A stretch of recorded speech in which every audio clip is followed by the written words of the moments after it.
want to share something with you that has changed my life. Thank you, Jesus. Thank you, Lord. No one ever could have convinced me that this could have happened to me. I started out very humble beginnings. When I was in 5th grade, I was identified as EMR, labeled educable, mentally retarded, put back from the 5th grade into the 4th grade, and stayed in that category until I got out of high school. But I met a high school teacher who one day changed my life. He said, someone's opinion of you does not have to become your reality. And ladies and gentlemen, I started working on my dream. And most people don't work on their dreams. Why? For many years I didn't. It's because of fear, the fear of failure. The other thing is that most people, ladies and gentlemen, they get comfortable. They stop growing, they stop working on themselves, they stop stretching, they stop pushing themselves, and they end up becoming very cynical about life, and they throw in the towel on themselves and on their families and on their dreams. I don't know nobody that's not trying to be happy or successful. If you're not trying to be those two things, something's seriously wrong. For us to create an excuse for anything, it's unacceptable. It's really, really unacceptable. You can't. Why would you not go for it? Why would you not take a chance? At one point in time, you got to take a chance on you. But see, let me help you understand something, in case you ain't thought about that. I want you to remember something, that all of us were created in God's image. Everything that I have is by the grace of God. The good that you see in you, that's God. That's God. When you care about somebody, that's God. When you feel sympathy for somebody, that's God. When you help somebody, that's God. Everybody in here got a piece of God in them. Everybody. Nobody's gonna take you to the front of the line unless you push your way to the front of the line. Let me tell you that again. Nobody is gonna take you to the front of the line unless you push your way to the front of the line. I want you to take the craziest dream you ever had. That dream that you were too embarrassed to tell anyone about. I want you to make it a reality. I don't want you to dream, I want you to do. Don't be afraid to close your eyes and dream, but then open your eyes. Now, some of your dreams are gonna take longer than you think. One of the biggest lessons that I've learned in life is that you cannot achieve success without failure. And they ultimately fuel disappointment. But I made a decision to keep going, keep trying, even if it meant sometimes that I would fail. Fail big, take chances. Some of my biggest successes come from some of my biggest failures. Fail big. In the early 90s, when my friends were graduating from Howard, I didn't have a degree. My girlfriend was 8.5 months pregnant with my first baby. I bought a brand new house in Scarsdale that I could not afford. I found myself sitting alone in my bedroom. What are you gonna do now? Must apply discipline. What are you gonna do now? Consistency. So I had two choices. Either I was gonna sit in that failure and give up, or I was gonna make a decision to step out of the darkness. You see, when you're in that darkness, you wanna sit there and wait for the light to come, but you can't wait and sit in that darkness. The only way out is to step forward, to face your fears, to become your own light. I had to believe in myself like never before. I had to find my inner power. Now, I'm not gonna lie to you. There's gonna be a lot of times y'all about to fail. I'm still failing every day. We are all a work in progress. One day, you'll be sitting in the dark. But in that moment, I want you to remember the power of you. For a lot of people, the distance between their dreams and their reality is intimidating, and they get stuck. And the only way forward is to be real about what it's gonna take for you to achieve those dreams. If you think you wanna do what you think I've done, then do what I've done. You're gonna have to go out there and get it. I want you to be fearless. I want you to be decisive. I want you to make a decision right now that when you fail and you fall to your knees, I want you to remember the power of you. And stick with God.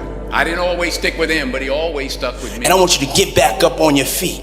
Make a decision today that when you're in the darkness, you'll remember the power of you. And as you face these obstacles that I'm telling you about in your life, y'all know my motto: can't stop, won't stop. Because here's the deal. God, when he created all of us, he gave you a gift at birth. At birth, he gave it to you. The cool thing about God is he didn't hide it from you. He didn't put it on a mountain. He didn't put it under the water. He didn't hid it under no rock. He put it in you at birth. God never created a soul without giving them a gift. All of you are gifted at something. The problem is you keep wanting your gift to be what somebody else's gift is. That's a problem. All of you have a gift. You just gotta quit wanting your gift to be somebody else's gift. Identify your own gift, because you already have it. Here's the way you identify your gift. Your gift is the thing that you do the absolute best with the least amount of effort. That is your God-given gift. Now, ladies and gentlemen, let me share something with you. I do not believe that any of us have dreams that were not given to us for the purpose of accomplishing those particular dreams. I don't know what that dream is that you have. I don't care how far-fetched it might appear to be. I don't care how disappointing it might have been. But here's what I know, that dream that you're holding in your mind, that it's possible that I can have my dream as we run toward as we work on it day in and day out. I don't have any college training. What I'm doing now, I could have been doing years ago. But because I did not have a college education, because I didn't believe in myself, because I allowed other people's opinion of me to control my destiny, I didn't act on my ideas. It's necessary that you get the energy drainers out of your life, people who don't want anything, people who are not striving, people who are not challenging themselves, people who aren't growing, people who have stopped dreaming. It's necessary that you align yourself with people who are refusing to leave life just as it is and who want more. My mother used to say, birds of a feather flock together. If you run around with losers, you will end up a loser. It's necessary that you get the losers out of your life if you want to live your dream. But you got to have faith. Faith without works is dead. You hear it all the time. You go to church and you learn all these scriptures, but then you don't apply none of them to your life. I kid you not. These principles of success, they've taken all of these scriptures and they put them in books.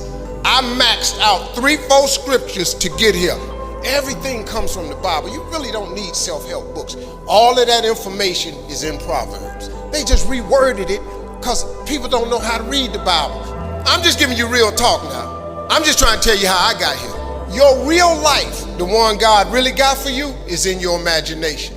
It is not in your current situation or your current paycheck.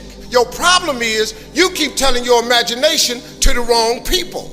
See, if you want to kill a big dream, tell it to a small-minded person. It's dead. How many times, man, have you had a tremendous idea? Something you thought was the one, and you went and told it to your loved ones and your so-called friends, and they shot it down. I mean, you was convinced that it was just, oh man, I just came to you. And you told it to them and they shot it down. And you thought since they was your loved ones and their friends and they got your best interests at heart, you believed them. You was wrong. You let them talk you out of what God got for you. Faith is the substance of things hoped for and the evidence of things not seen. I talk to so many people who get older and they've lost their faith. If you are sitting in here thinking that you're too old to listen to what Steve, hell, I'm 60. I'm 60 years old, but I still rely on my imagination. What I'm sharing with you is stuff that everybody can apply today. I'm just a real dude. I don't even have the education you all have. I flunked out of school. I was hoping I would get on TV. I wrote it on a piece of paper when I was 10, but when I wrote it on the paper, it wasn't factual. It was just hoping. You just gotta start with the hope. Faith is the substance of things that you hope for. You just hope something jump.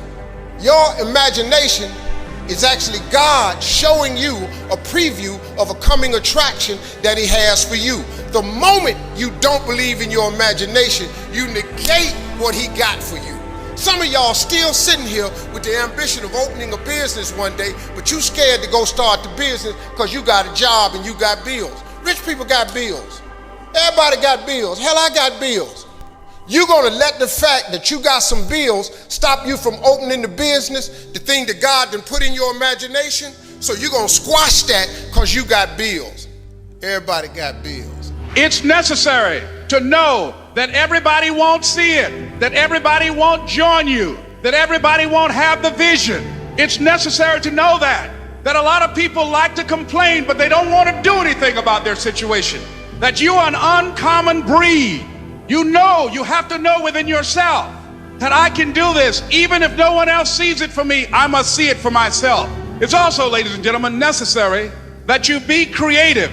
when you're working on your ideas, that you understand the importance of readjusting your strategies. Many times we can have a great idea, but if you're not advancing it in the right way and things don't happen, you become discouraged and think the idea doesn't work. No, that's not true. It's necessary that you be flexible, that you are always thinking of how can I improve this better. It's necessary for you to always explore various ways in which you can improve the quality of service that you're providing for the people, because you model integrity and determination and ambition and truth and honesty. No one can do it for you but you. And even though you face disappointments, even though you will experience some setbacks, it goes with the territory. It's not over until I win. And I'm saying to you, what if all of us took that attitude after we face a rejection and a no, or we have a meeting and no one shows up? What if we have that kind of attitude? The car's repossessed. Nobody believes in you. You've lost again and again and again. The lights are cut off, but you're still looking at your dream, reviewing it every day, and say to yourself, it's not over until I win. But the next thing, ladies and gentlemen, I want to share with you that some of you already know that it's hard. It's not easy. It's hard changing your life. In the Penobscot building in Detroit, Michigan, where I was operating my business, and I fell on some hard times, and I was sleeping in my office, and it was hard coming through the lobby. And sometimes they would laugh. There's a guy talking about becoming successful, and look at him. He's bathing in the bathroom upstairs on the 21st floor. He sleeps on the floor. Him and two other dreamers up there. Look at him. It was hard, ladies and gentlemen, coming to speak to people. And I was facing financial difficulties in my own life. I was behind on my bills and my dreams, and I'm saying to them, you can live your dream. It was hard, ladies and gentlemen. It was very difficult to pick myself up each day believing that I could do it. There were times that I doubted myself. I said, God, why is this happening to me? I'm just trying to take care of my children and my mother. I'm not trying to steal or rob from anybody. Why did this have to happen to me? It was very hard. For those of you that have experienced some hardships, don't give up on your dream. As you hold on to that dream, there are moments when you're going to doubt yourself. There are rough times are going to come, but they have not come to stay. They have come to pass. People who are running toward their dreams, life has a special kind of meaning. And here's what I will share with you, that in the process of working on your dreams, you are going to incur a lot of disappointment, a lot of failure, a lot of pain, a lot of setbacks, a lot of defeat. But in the process of doing that, you will discover some things about yourself that you don't know right now. What you will realize is that you have greatness within you, that you're greater than your circumstances, that you don't have to go through life being a victim. Most people have done all that they're ever going to do. They raise a family, they earn a living, and then they die. The people that are living their dream are finding winners to attach themselves to. The people that are living their dreams are the people that know that if it's going to happen, it's up to them. The people that are running after their dreams are the people that are hungry. It's a long shot, ladies and gentlemen, from Liberty City, an abandoned building on a floor. Never knowing my mother or father. It's a long shot. No college training, labeled educable, mentally retarded. But I kept running toward my dream. Repeat after me, please. It's possible.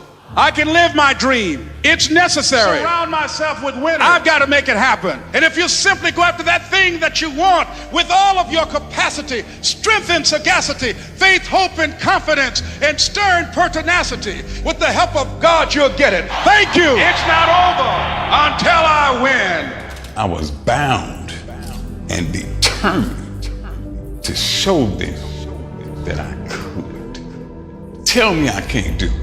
I will prove you wrong. I will show you